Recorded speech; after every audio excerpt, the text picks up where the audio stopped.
Good morning. My name is Good Marty morning. Hicks. Welcome to the call. My name is Marty Hicks. Today is August 2nd, 2017. My website is helloextraordinarylife.com. I offer one-on-one coaching, also group mentoring. And if you go to the website, there is a free offer for the beginning steps of your journey to loving yourself from the inside out. Today, the conversation is I called it Mirror, Mirror. Had a recent life circumstance that happened, and I really got to look at myself and by my judgment of this other person and how I reacted to what happened. The mirror is what I see in you is what I see in me. Hence the name, Mirror, Mirror. What do you see? What do you see? What do you see? Just consider. Just take this consideration of what do you see when you look at yourself? What do you see when you look at others? We often just look and we're programmed a certain way. Maybe we realize our programming, maybe we don't. Sometimes we're programmed to see only what's wrong. I was raised in a fairly hypercritical home. The things that were picked out in my life were the things that I didn't do or that were wrong, not the things that I did. I could do a million right and one wrong, and that's what got picked out. That's my programming. Mm-hmm. Some people are programmed with the positive things, or to look at the brighter side, or to give the benefit of the doubt. Some of us are somewhere in the middle. And really, we can only see what we have within ourselves. If I see beauty, because somewhere inside of me, I possess beauty. I can't see it if I don't have it. We see ugly, because we have some ugly in us too. Today I want to talk about the things that we judge or criticize, because that's where I get the most benefit. That's where I get the most growth. Let's say someone hurts your feelings. We have a reaction. We get hurt, we get angry, we get depressed, we start beating ourselves up. What did I do wrong? I'm either reacting or I'm responding. When I'm getting hurt and I'm reacting in anger, it's obviously a reaction. In that reaction, I'm quick to become defensive. I may lash out at them. I might speak about them, gossip about them to others. I might do both. In essence, I sit in judgment of them, and I look for all the things that they've done wrong, no matter what our relationship was, because I'm hurt. I look at those things like that anger, that reaction is a mechanism I use to protect myself, to protect the hurt, to protect the pain.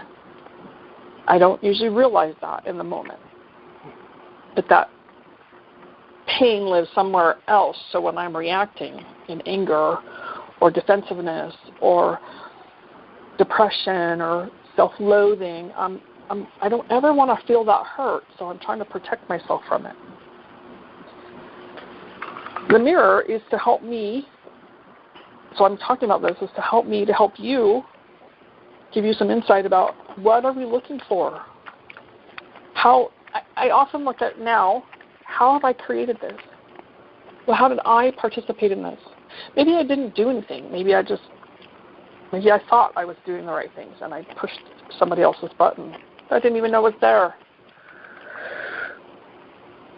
Out of all that, I get to look. Because I'm sitting in judgment, I'm accusing them of things because I'm hurt and I'm angry, so I'm lashing out. When I stop and get behind all that and I really look at what are the names, first of all, that I'm calling, what do I see about them? What do I see that they're doing to me? I'm the victim here, I'm a little sarcasm. Because nobody's a victim. I'm not a victim. Not really. I am responsible for my life and how I respond in it. Mm-hmm. And when I get angry and I'm reacting, because that was my reaction, that's my default, I react in anger. And when I can pause and get behind that, I can start to see, well, first of all, why am I hurt? Well, I feel betrayed. I have all these feelings. But what am I calling out of her? What am I blaming her for? She's the victim. She was conditional. She was not unconditional. She had all these judgments about what I did or didn't do. So here's the mirror. How am I that? Is there somewhere in my life that I show up as a victim? Is there somewhere in your life that you show up as judgmental? Where do you blame yourself, or where are you unconditional? These are things I start to ask myself. When I'm calling out something about them, I look in the mirror and I look at me and I think, well, how am I that? Am I that? Maybe I'm not. Maybe I haven't behaved in that way. Maybe it is that I haven't forgiven myself for my past behaviors of that way. Because there were times in my life I was the victim. I was completely unconditional. And it still, when I look really, it still shows up in some ways today. I may not act the same way as I see in another person. But when I look at what the behavior is, not necessarily the circumstance, the victimizing, the not being compassionate, the having conditions, making me wrong, how do I do those behaviors outside of that circumstance? Because I looked at, am I being a victim somewhere?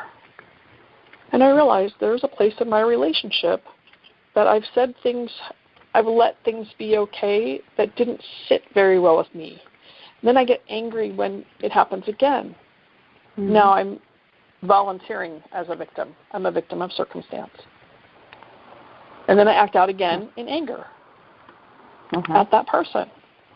See, it's really, really insidious when we start looking at, I may not have behaved her way or the way I see someone else behaving, but when I look at what that is, I get to look at me and go, am I being that in my world? Am I conditional? Sometimes. Do I have expectations? Absolutely true sometimes. Am I honest in all of my relationships? When I'm being a victim, like I just talked about, I'm not being honest. Because now I'm acting out because I didn't say anything in the beginning when it didn't sit right with me. Mm. Right? It's layers upon layers upon layers. And it's progress. Mm-hmm. This is progress. Mm-hmm. I was certain. Let me tell you, I was certain I'm done with that victim. I am no longer a victim. I am completely 100% responsible for how my life is. Well, when I really looked, I saw that place that I wouldn't have said I'm being a victim. But when I'm lashing out because I'm angry about that, how I'm being treated, then I'm being a victim instead of addressing it. Right? So one of the ways I was taught somewhere along the way, someone said, if you want to know how you're showing up in the world or how you're being in the world, look at the people you're attracting to you. Who am I attracting to me? Mostly I attract kind, loving people. And when I'm not, I get to look at, well, did I attract them because I am being that kind and unloving? Or maybe I'm a light. Maybe I am not being that and I'm a light in the world and they're attracted to that. You get to see both sides. You know, I'm talking about the judgment or criticism or the blame or the victim, all those things, but really the mirror encompasses everything. just wanted to address the parts that we often don't want to look at. I don't want to look at that stuff about me. I don't want to look at, am I being a victim? Am I showing up in an unconditional way? I want to see only the beautiful things. But inside of me, that criticism still goes on when those things happen. So I find it really important to look at, because it helps me to look at what's behind my anger, because anger really isn't an emotion. It's a reaction. And it's always protecting me from something. It's protecting me from being hurt or feeling that hurt again. And because I don't want to. None of us want to feel that pain that we felt so long ago, so we have this reaction to protect us. So today, how can we do something different? What's a solution? I had to look at, okay, I've talked about all this stuff. Now what? Like, what do I do with all of this information aside from just looking? First of all, let's remember the cliche. Remember the cliche, it's not about the journey. Sorry, I said that backwards. It is about the journey, not the destination. It's all about the journey. Right? We don't arrive and suddenly I'm all saintly and I wear a halo. There's no arrival. We are human beings having a human experience, and this is part of our journey inside, to loving ourselves from the inside out, is to really look and shine a light. And so some of the things I wrote down that I do today that can be helpful for us to shift is to realize when someone is lashing out, it is because they are in pain. Yeah. I'm reacting because I don't want to feel my pain, but they're acting out in pain. And if I can remember that, then I can often have some compassion. Most often I can have some compassion. Yeah. I was going to say that's in the way, right, that protects their pain. The same as I'm reacting to protect my pain. When I can just hold that little piece, I go, oh, wow, they really have some pain. They have something going on that's really painful for them right now. And I can either lash out and cause more, or I can step back and have a little compassion. That gives them a space to maybe heal their own, or not. I don't get to control that. I can look at them with curiosity, right? Instead of reacting, I call it my reaction, the anger. Mine is anger. So instead of reacting, I can just look at them with curiosity. You know, I wonder what's going on with them. Yes. Right? It's a pausing in that moment and getting curious about what's going on with them. It has a whole other outcome. Because had I done this recently, the outcome would have been completely different than what it was. I can also consider, how can I help them? Is there a way to help them right now? Sometimes it's just listening. Sometimes it's saying a prayer, having compassion. For me, it's when I'm asking how can I help them, it's like really listening for that intuitive answer. Is there a way for me to help this person right now? Or is it simply just listening, or maybe getting out of their way? Sometimes it's not about listening at all. Sometimes it's like, I need to get the hell out of their way and allow them their own journey. Because sometimes when I'm trying to help, I'm in their way. Yeah. So realizing that, like being discerning about where you can help and where it's best to get out of the way. And the final thing is being authentic with ourselves, staying authentic and grounded in ourselves. When I stay there, I stay in my center. Obviously, I get knocked out of my center sometimes.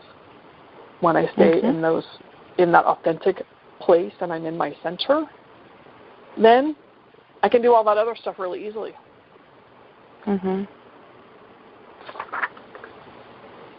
That's what I have for today. I was reading something and it was like, be the change I want to see in the world. And what do I want to see in the world? I want to see more love and more compassion, which means if I want to see that, I get to become that. Yes. Yeah. Exactly. And you had many good points. I made some notes as you were talking. Before I forget, though, I want to talk about getting out of somebody's way, because we've spoken, and I've had a friend recently who has relapsed in her AA program, and I had to take a look at we've spoken about this before. What are my motives? Because I want to go and rescue that person. This is not right. I don't want to see her going down the drain. But she's got to follow her path. I can offer assistance, but obviously I can't do it for her. I mean, I'm always saying that you can take bring a horse to water, but you can't make him drink. Exactly true. So, yes, this was a person I admired and followed in the program of AA. Nevertheless, she's lost her way, and I can't. I can't make her find her way back. All I can do is offer love and compassion. Yes. She may respond, she may not. I find when we get emotionally involved or we want to rescue, when you said she's lost right now, I will get lost with them if I get into that too deeply. That's my judgment. And I have done that, absolutely. And so when you can stand and hold that space of compassion and love and shine a light on the path for her to come back. For me, that's being out of the way. And I... Go ahead, honey. Go ahead. I really identified with that because I had to put that into practice when I was working with the Department of Mental Health for Riverside County, the Children's Division. And because these children would go into, I don't know what you would call it, a frenzy. Their behavior, they would express what we would judge as inappropriate behavior because they would get angry over something and it would escalate. And I had to watch out for my safety. I did not want to get kicked and things like that. So you literally had to stand back and watch them as they would throw a fit. And that's about anger. That's about the way they've been treated and all kinds of stuff, coming up for them. And I would say the same things. You have to stand back and say to yourself, why is he reacting this way to what I just said? Or what somebody, one of the other kids said to him. Because they're acting way out of proportion to what is happening. Right.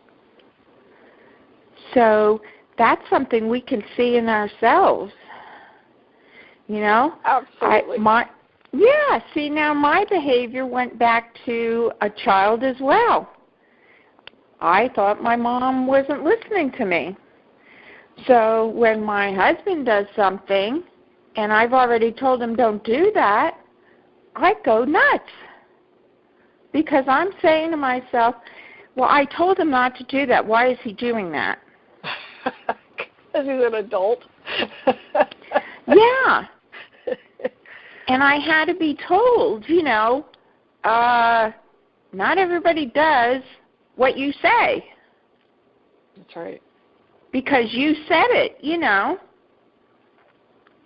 But I think I have the righteousness to say, well, I mean, it's pure ego. You came into my kitchen and you did it the way I didn't like it, and now I'm mad. Now I choose to be mad because I have this past resentment about not being heard. Yes, absolutely true. Yes. And then it happens over and over again, And eventually you're saying to yourself, well, I want some serenity. Why am I experiencing this? Why am I angry? Why am I resentful? Exactly what you're saying. What is my part in this? Because I'm choosing to feel that way. We do, and it's often unconscious because it's a habit. And again, we're trying to protect that painful not being heard, right? I feel like I'm not being heard. I act out angry, resentful, judgmental, bossy, however that comes out. Mm-hmm. Because why? I'm trying to protect that pain that I feel when I feel like I'm not heard. Mhm. Yeah.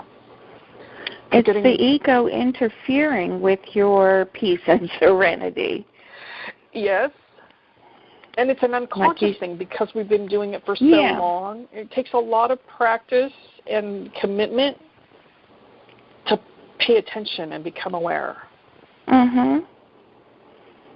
Well, on the website, the free offer of those steps to the journey of loving yourself from the inside out, I talk about that, becoming aware, the awareness piece. So that might be helpful for you. Okay. To add to your tools. Okay, great. Thank you. Well, it's right at 9:30, so okay. I want to stop the recording and honor the time. Yes. Thank you for being here. So I'm going to do that.